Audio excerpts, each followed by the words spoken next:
You're listening to Heart Podcast with Lina Kevlani. Artezaar.com, online art gallery.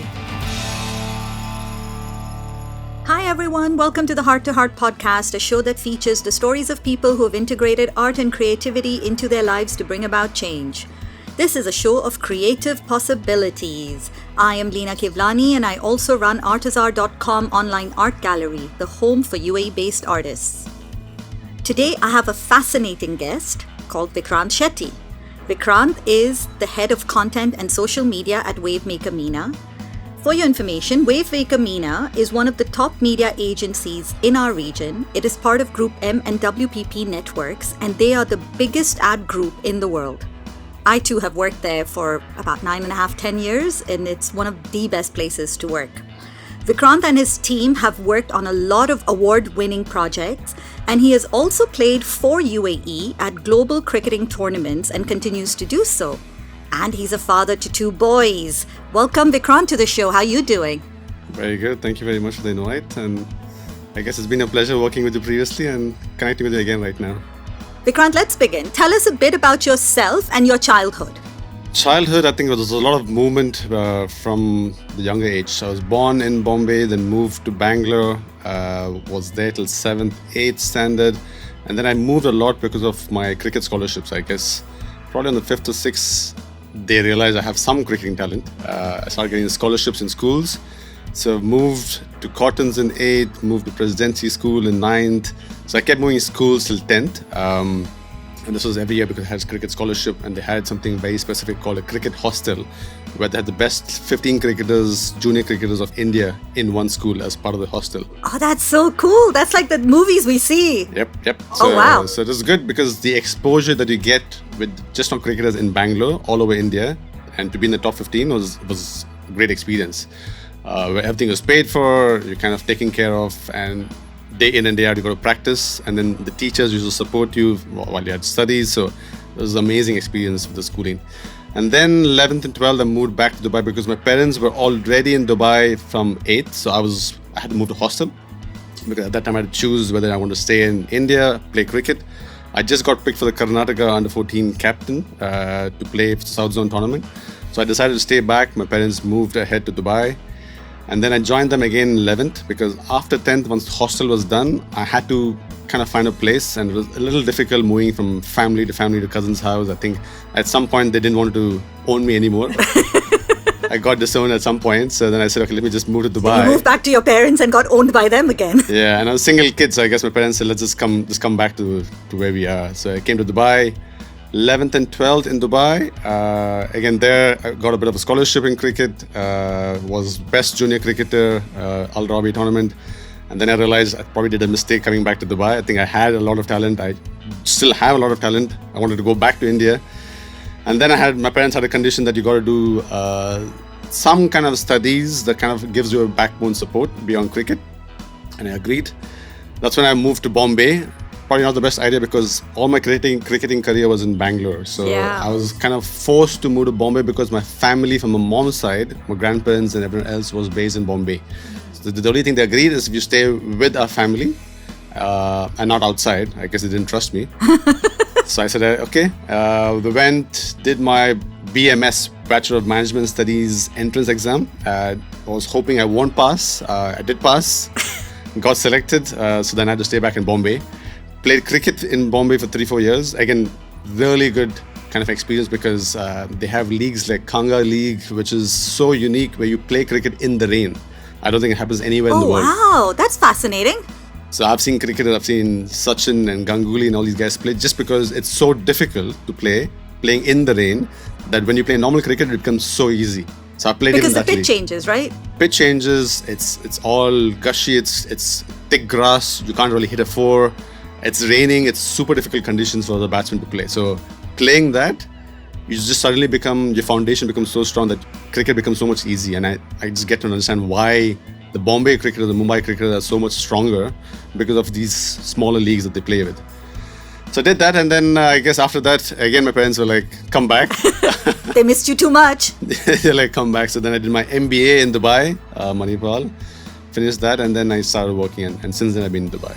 And you've been working at Wavemaker since then? I've been in a company called Media Edge, which kind of transformed to MEC, merged with another company, part of Group M, and now Wavemaker. Yeah, so it's in the group itself. So cricket has been part of your life. So from a very, very young age, I mean, who spotted that talent in you? I don't think anyone spotted the talent, frankly, because it was basically I was bored in the summer camps.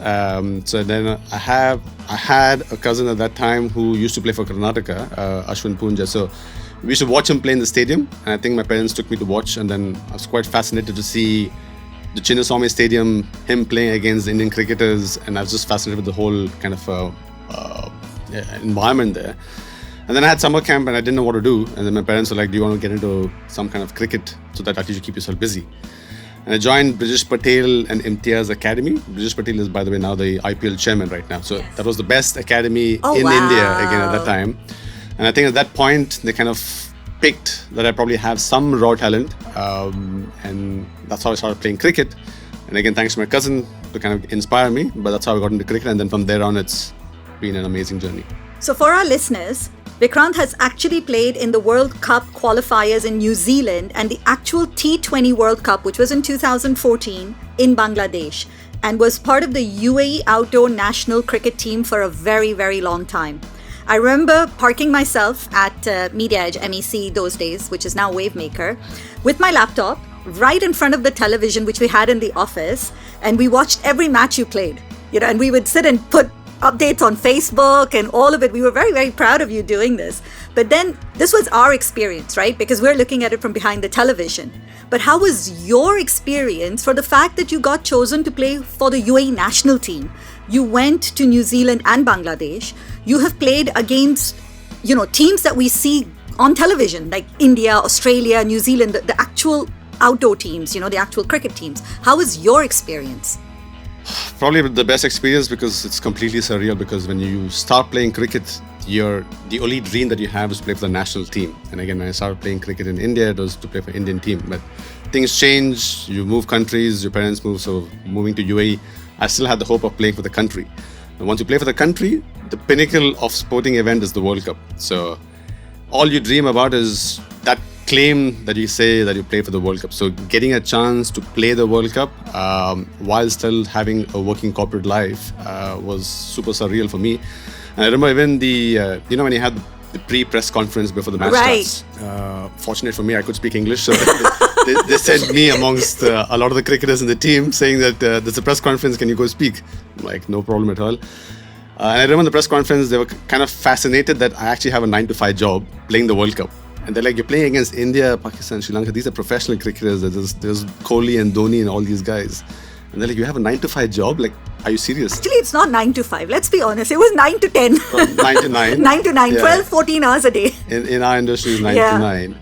But having that job, so they couldn't get the whole point of how can you work and still play cricket and play the World Cup. And I remember the next day, the headlines in even the Bangladesh paper was cricketer from UAE has corporate job playing the World Cup against India. And so that was quite fascinating for them. So for me, it was obviously the best thing to happen to me to play the World Cup.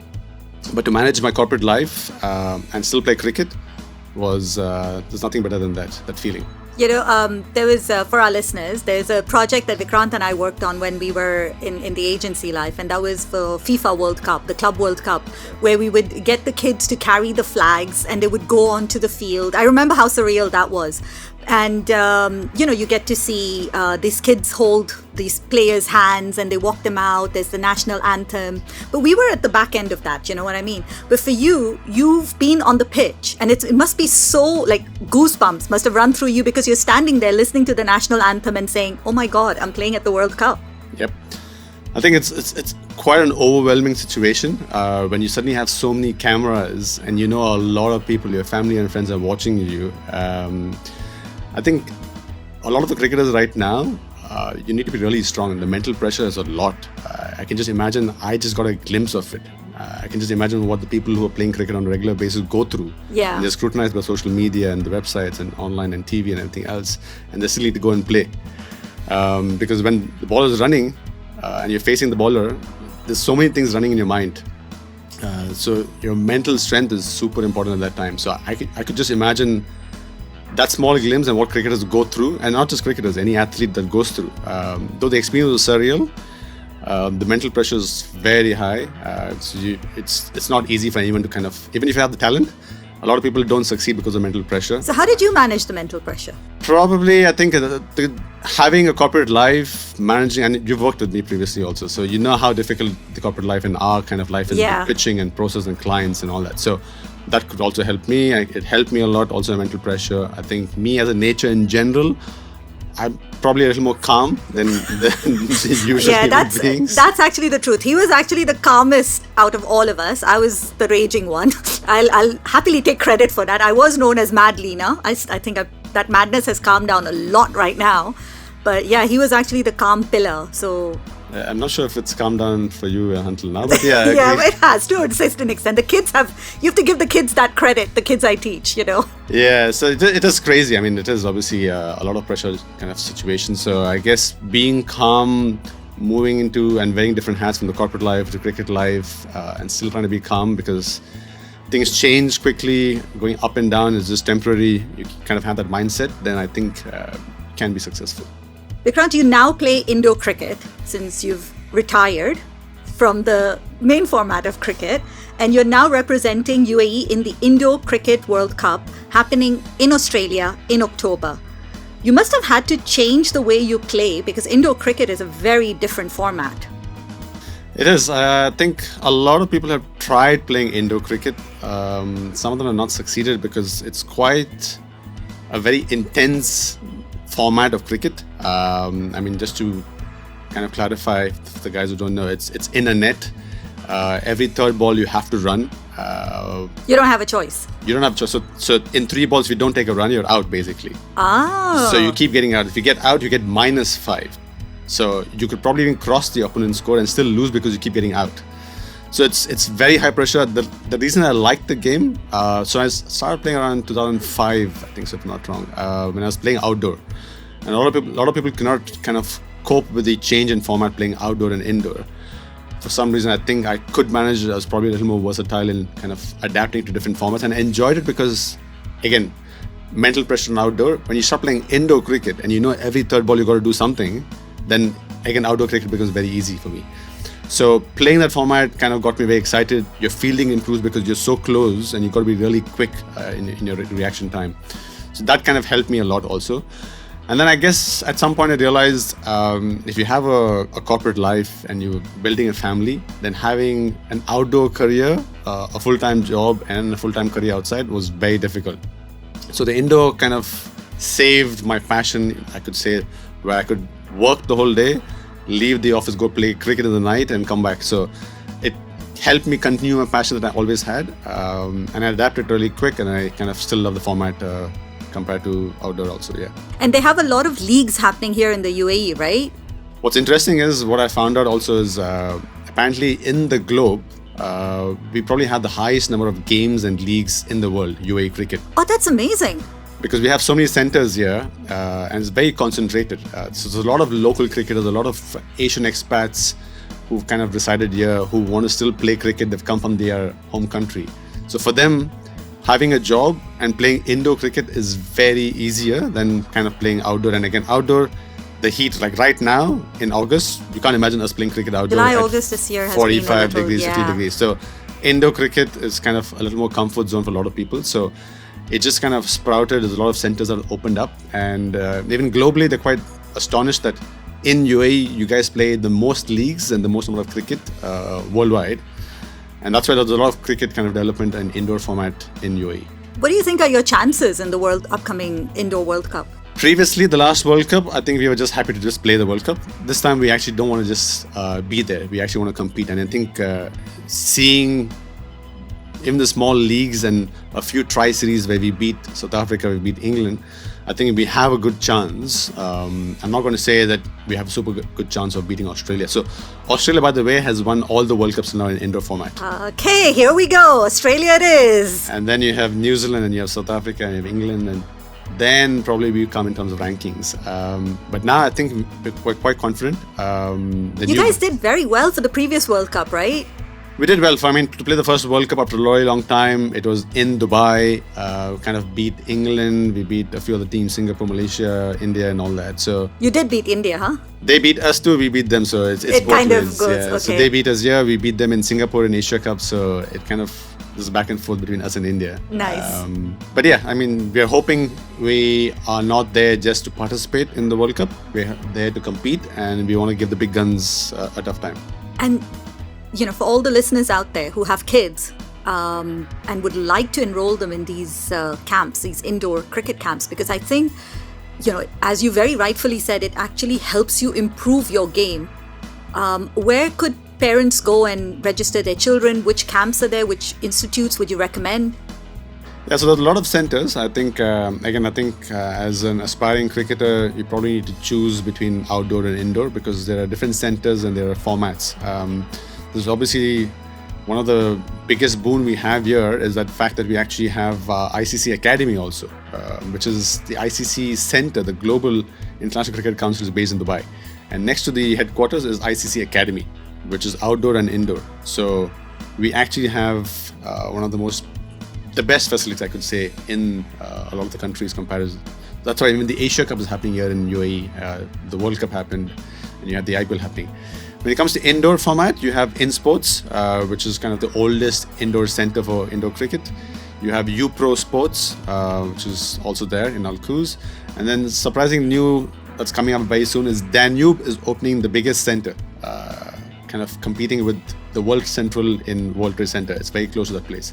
It's going to launch in October, and apparently it's going to be the biggest indoor center with a lot of paddle sports, which is also becoming very big, and indoor cricket. So watch out for that space too, because that will be a huge center with a lot of facilities and a lot of aspiring athletes can go there. That's amazing. So for all you parents, this is some tips from him, some advice from him.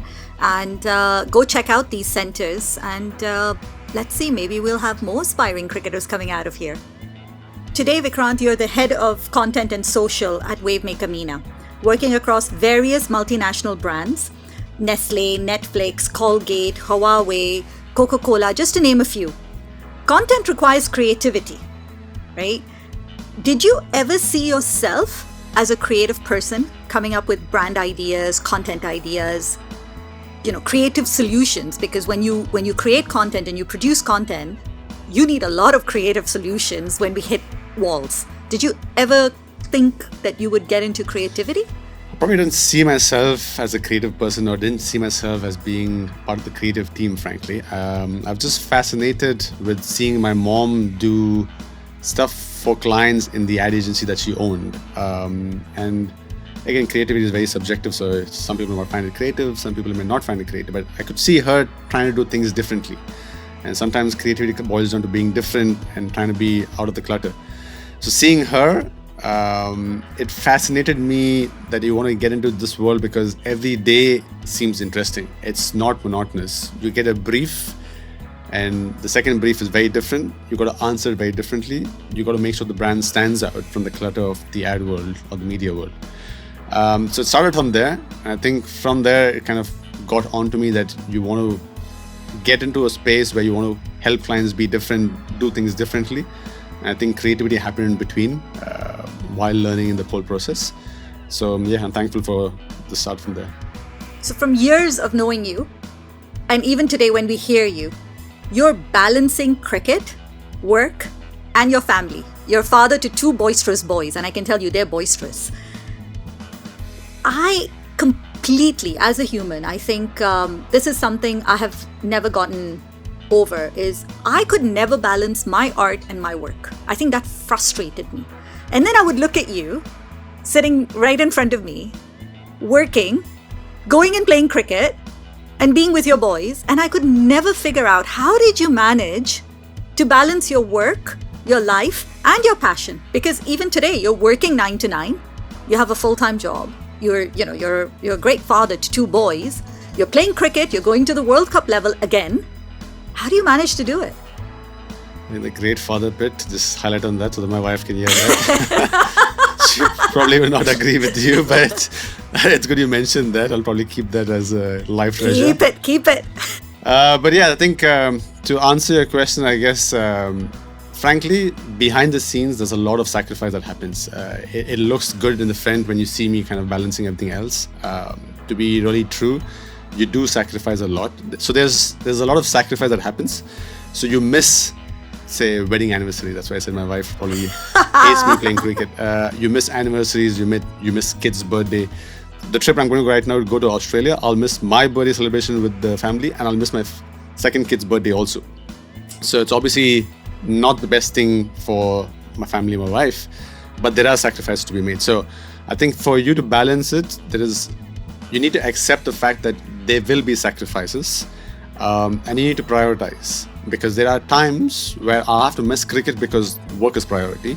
There are times I've kind of pushed around with my boss to move work around so I can kind of play an important World Cup tournament, for example. So I think it's a balance of that you need to choose what your priority is. And now when I talk about priorities for a person like me, it's about the priority at that time.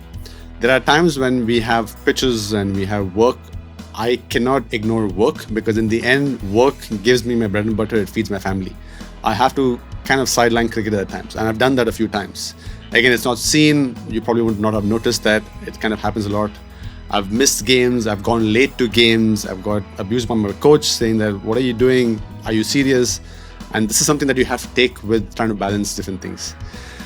And I think the most important thing is all of this, frankly, feed into each other. And I'll try to explain that to you, because with my cricket, work feels better. When you have a really bad, shitty day at work and you go back and play cricket and you hit a few balls, you feel much better. So it does help me to kind of offset a bad day at work. And the same way with cricket. With cricket, you could get a first ball and get bowled, and then I go back to work and have a wonderful day. It kind of helps each other. It feeds each other. And when I have both bad days with cricket and work, I have my family. Yeah, then you I have my kids. Yeah. I have smiling kids ready to welcome me, come what may. So more than me trying to balance, I frankly feel like they feed each other, and I need all of them. And I see right now, if I didn't have cricket, I don't think I could kind of work 9 to 9 or 9 to 5 and manage weekend works, because I feel like I can do that. And there are times I do sacrifice in terms of family life where I need to work on weekends. And that's what comes at a price, because you need to do that. If you want to be good at work and good at cricket, you can't follow the rules saying I'll just work 9 to 5 and I'm not going to work on weekends. I have to do it if I want to be excellent kind of both sides of the world. Who's the one person that has inspired you at a personal level? And who's the cricketer that inspires you? Is it the same person or two different? Two different, I would say, actually. So the one who inspires me could be a little cliche. It's my mom, and for a few reasons, because you probably know she went through cancer. I think the reason she inspires me so much, more so now, because I've seen her struggle. So I think when she was diagnosed with cancer, just seeing her smile, seeing her being happy towards life, seeing that she has just few years left, never sulking. And I remember situations where she went through chemotherapy and she would still smile. And you know that for a fact, you met her too. She would crumble under the bed for 2 days after chemo because she's in a real lot of pain. She was in a lot of pain, yeah. But you tap her and she's still smiling and saying, don't worry. And I remember the first time I went to the doctor when I got the news, I was in Media Edge and I said, I need to go because my mom is not well. Went to the doctor and the doctor said, your mom has 6 months time to live. And she was like, forget them. Yeah, I remember that. I remember that. Yeah, don't worry. She's like, forget them. I'm going to see you get married. Don't worry. And I was like, no, the doctor is quite serious. And she was so positive. It was her mental strength. So exactly. She had that willpower, Vikrant. And I have to say this, that's the one thing I think I learned from anyone in my life is how important willpower and mental power is. I learned it from your mom because I would see whatever the doctor told you or me and you would tell me, and then I would ask her. She would just look at me very blankly and say, what are you talking about? He's going to go do this. I'm going to be here. I'm going to see him on television. I'm going to see this. It's like she gave herself milestones. Yeah. And she went after them. Completely. So I think that's exactly why she inspires, because when I see her mental strength, there are times when, like you said, about balancing work, and I struggle with cricket. I struggle. Obviously, I have off days. There's a lot of pain. I've had injuries. All I think about is the situation that my mom has gone through with chemotherapy, and she still kind of smile till the last day. didn't care about the situation, didn't care about what doctors are saying.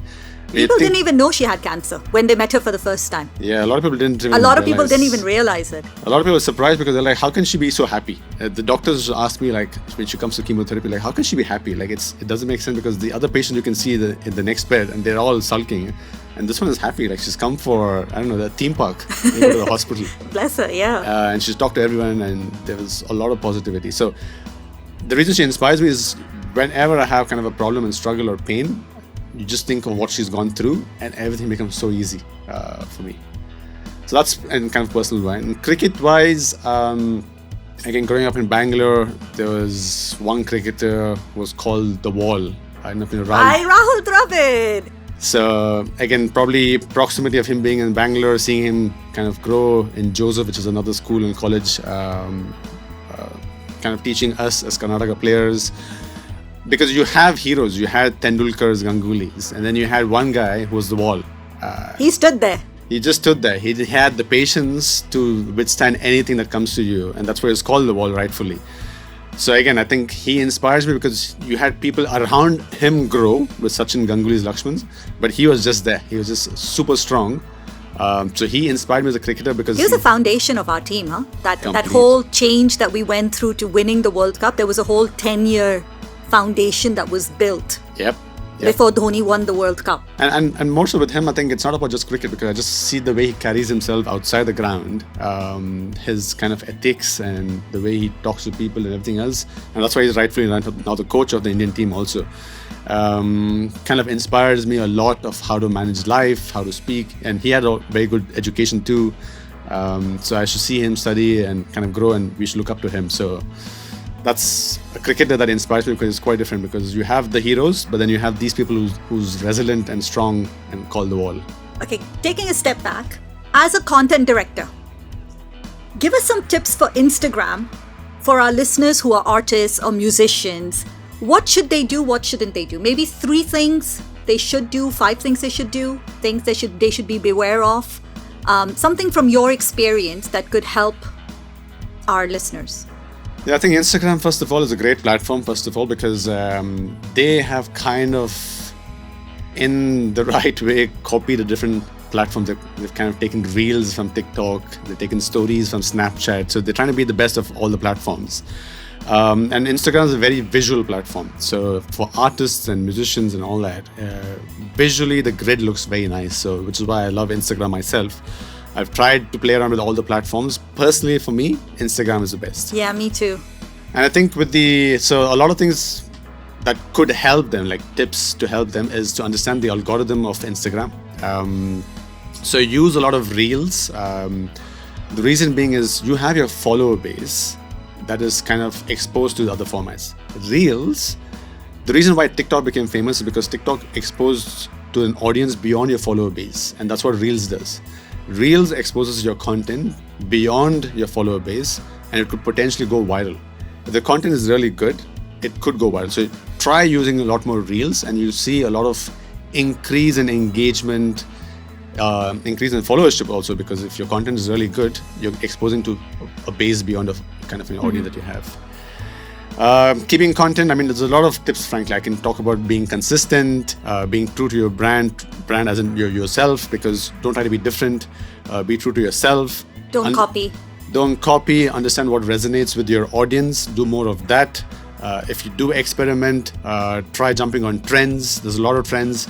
Trends change every day, every week, every month. You can't just jump on the same trend. So you got to keep on that bandwagon.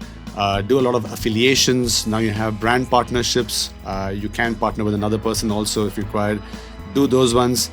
Try using paid media. I would still say if you do have a small budget, test and run a paid media kind of a campaign. If you realize you can just switch your account to a business account and have a small paid budget and you'll expose yourself to a larger audience. And then you can cut off or pull the cord on the paid media to see your audience grow organically. So there's a lot of tips and We'll tricks. probably do one session on that. Yeah. But thank you so much for this. We have a new section. It's called Did You Know? So tell us 3 things about you we don't know. At least I don't know. 3 things. You probably know everything. You probably know things I don't know. Yeah, probably. But let's not get there. 3 things. probably there's a lot of cricket I can talk about. So the cricket-wise, I don't know if you know that I actually traveled to Pakistan being an Yes, Indian. I remember. So being an Indian traveling to Pakistan, people don't get their head over it as to how did you get the visa? How did an Indian go to Pakistan? So I played the Asia Cup in Pakistan, in Lahore. So moving around the city, it's very much like India, eating kebab in the streets. Being in Pakistan was an amazing experience. So that's one experience. The other experience on cricket is, if you remember, I played for New Zealand. I do. So what people don't know is beyond UAE, I represented New Zealand cricket against Pakistan in the Dubai Stadium for 2 games. It was a freak incident where 6 players of the New Zealand team kind of fell sick, food poisoning. So they called in the UAE players to be the 12th men to field for New Zealand against Pakistan. And going to the stadium was an amazing experience because I had to tell them I'm playing the game for New Zealand, and the security guys like, just stand on the side, please, because there's a lot of people like you who want to play for the national team. And I'm like, I'm playing for New Zealand. And then the ECB board had come outside and kind of take me in. So that was a surreal experience. I remember you telling us this, hey, I'm going to go play for New Zealand. And I think my first reaction to you was, I think you're pulling my leg and you're just trying to get a day off to go watch the match. Yeah. And that was a super experience. I think the whole sharing the dressing room with New Zealand players to play against Pakistan, Shahid Afridi and all these guys. Yeah. Being the 12th man, and in the stadium, my face came on the screen and everyone's like, what is this guy doing? I remember that. So that was an amazing experience. Last one? Third one is, I didn't know if you know, but very soon I'll get my bike license. I'm going to be a biker. So I just want to keep always challenging myself. So now from cricket, you're going into biking as well. I think I probably realized cricket is getting close to an end. Close to a retirement end? I need something else to keep myself alive and keep the passion alive. So I'm actually going to be a biker. I actually have the final test probably next week. Once I get the license, buy a bike and cruise around. All right. Okay, so I think you know me as Mad Lena. So now it's Mad Little Lena question time. Crazy question time. So you have to get creative with your answers with me, okay? No pressure. No pressure. What would you do if you walked into the bathroom and you found a live baby shark in the tub? When I think of Baby Shark, I can just think of the song Baby Shark. Do, do, do, do, do. Shows that you have kids. Yeah, I think my younger one is obsessed and probably is the one who's contributed for the video to be the highest viewed video on YouTube. So the first thing I would do is get my kid and sing Baby Shark do do do do in the tub with him. I think your younger kid even knows all the shark names. He does. He knows shark names. He knows the dinosaur names. I think kids of that age right now in this generation have kind of a lot more advanced because they see a lot of videos. So yeah, I would do that. So the invisible man comes to you and wants you to cast him as Superman in your next content production. What would you tell him? Invisible man wants to be Superman. So just to clarify, I can't see him. You can't see him. He can't see him. But he wants to be Superman. I mean, the first thing I would ask him, if I can't see you, how do I see your red underwear?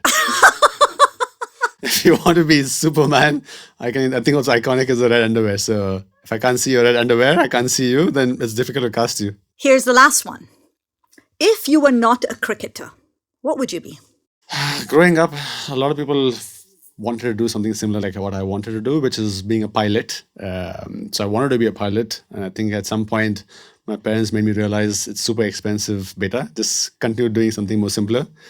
But if not for that, I think sports is probably in my blood. And I think if not a cricketer, I've probably been a football player. I think still playing some sport, the teamwork, playing together, it gives you so many life lessons that I've learned till now. Do you think that has contributed for you to be a better team leader as well? It does, because I think when you're playing cricket or playing any sport, you need to speak to the team. You need to lead the team. You need to inspire the team.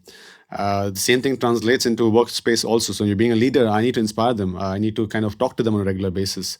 So it translates a lot, which is why I kind of answer your question previously. They feed off each other. It's not about balancing. They need each other, and I need them. So I have to kind of balance it out. Thank you, Vikrant. Thank you so much for your time today. I hope you had as much fun as I did.